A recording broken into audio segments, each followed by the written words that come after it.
We got a new sweet little baby boy, and nothing bad better happen to him.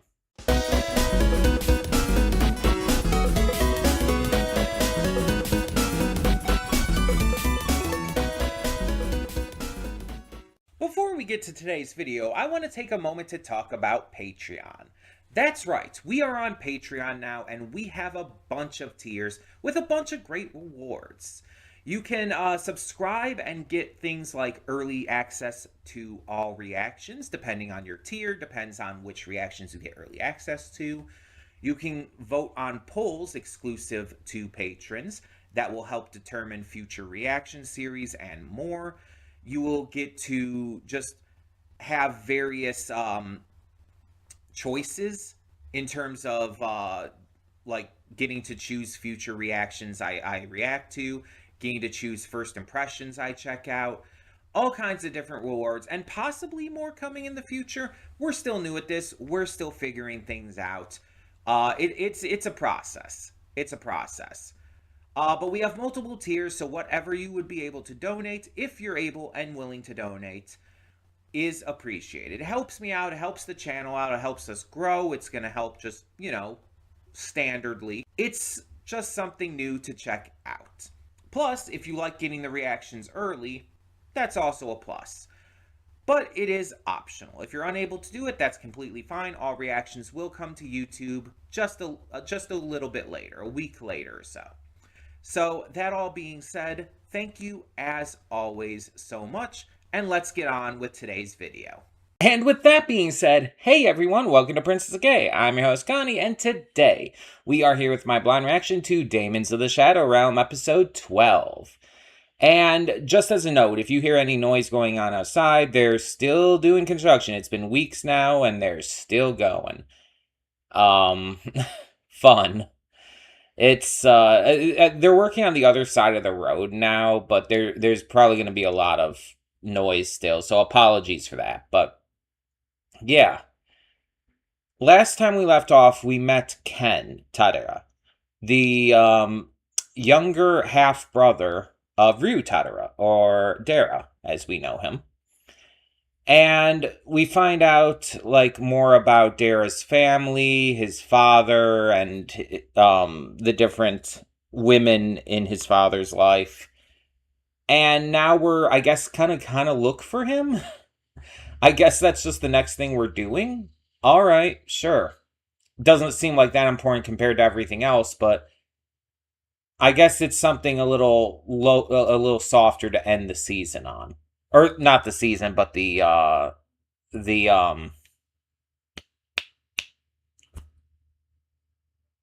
core. That's it. Something to end the core on before we go into core 2.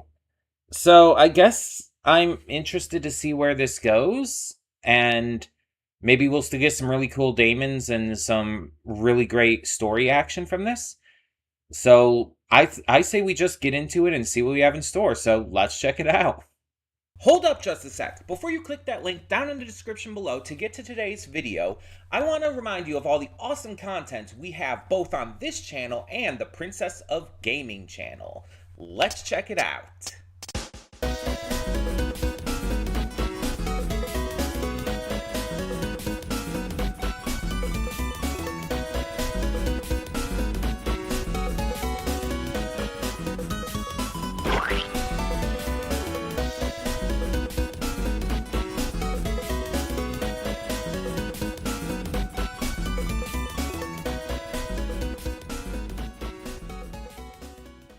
Welcome back to the Afterthoughts. We'll begin with spoilers in 3, 2, 1, now.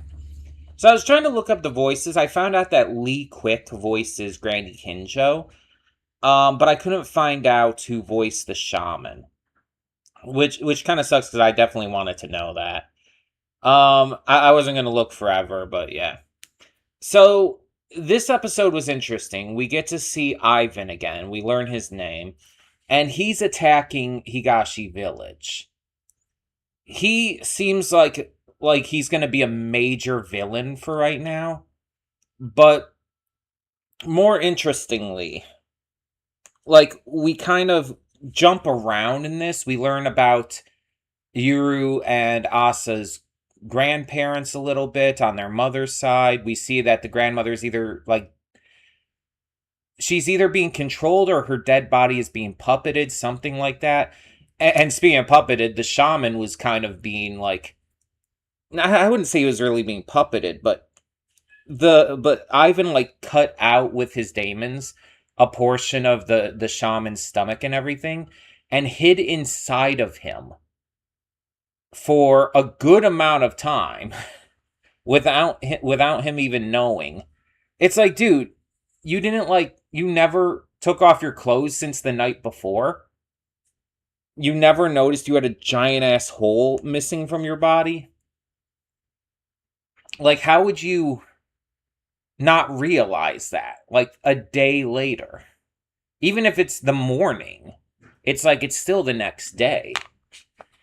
I don't know. I don't know how he could have like not noticed. But either way, he didn't. So Ivan killed a bunch of people there at the village, and it seems like he's probably gonna be initiating a second attack on Higashi now. What his goal is, we don't entirely know. We know he's connected to a member of the Kagemori clan, specifically the uncle of the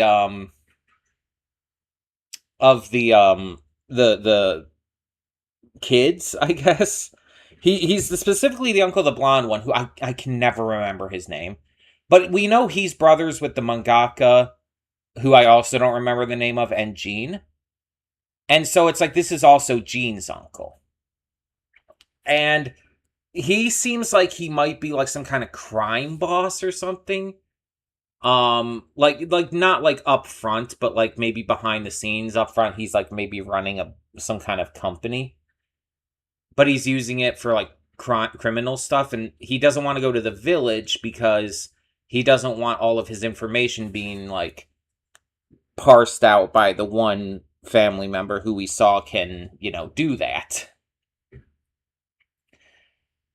And he still has contact with this specific nephew, and they seem to be specifically out to get Yuru, like, in a way, more so than the rest of the Kagemori clan seem to be, especially the likes of Jean and those within it, like Gabby and Asa and all.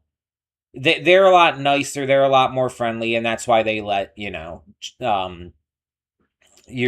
go. Because they're trying to earn his trust and not, like, take him by force. But I mean, this one, he already disagrees. Jean's brother here, he even admitted to Jean that he sent like tails on them and found out about the house because of that, which Jean was upset by. And so it's like we see, and this was kind of already hinted at before, but we see here that there are different sides, different people within the Kagemori clan that see things differently and act on them differently. And because of that, it's like, it's a little bit of a fractured clan in a way. Which definitely implies to me that things, that they probably, the enemies who attacked and tried to, like kidnap Asa and everything, were probably, they probably had an insider. And I have to assume that it's the brother, the blonde guy. I wish I remembered names easier. I have to assume it's him. Because because Ivan already has the connection with his uncle. And so he would naturally probably have the connection with him as well. And so I'm thinking he probably is the one who got them in there. We definitely know now, having seen Ivan's daemon's power, that he's the one, him and his daemons are the ones who cut the gate out of the wall there. We know it was like very precise, like very like perfect cuts, to the point where the wall could be put back easily. And so we can also see from the fact that he did this with the shaman that he can cut pieces out of like living things without actually hurting them. It like it takes the piece out, but doesn't actually like cause death. And we've seen like powers like that in various pieces of media, weirdly enough, before. There's something specific I'm trying to think of that's like very similar to that, and I can't think of what it is. But it's like, I don't remember if it was like someone cutting something out of someone or just like being able to like pop a part of them out or something like that. It's something very specific, and I know what it is. I just can't think of it. It's not clicking in my head. Like, there's an aspect of like other characters that can do this to themselves, like Buggy from One Piece can kind of do a similar thing with his chop chop powers. But that's not what I'm thinking of. It's like a very specific character. Oh, Law. It's also just One Piece. Because we know Law can do that. Law can, like, take people's heads off with this power without hurting them at all with his op fruit. He can remove, like, chunks of their body, like a big square chunk where their heart was and stuff. It's like, yeah, it's Law that I'm thinking of. But it's actually a very similar power. It's not exactly the same, but yeah, it's very interesting that he can like cut like this big giant chunk out of this guy, hide inside there without him ever knowing, which also would imply that Ivan had to be very like still and quiet the entire time. He would have had to have been like, I don't know if his Daemons, like, I don't know if part of their abilities, like, masks his presence while he's inside of something or someone that they cut.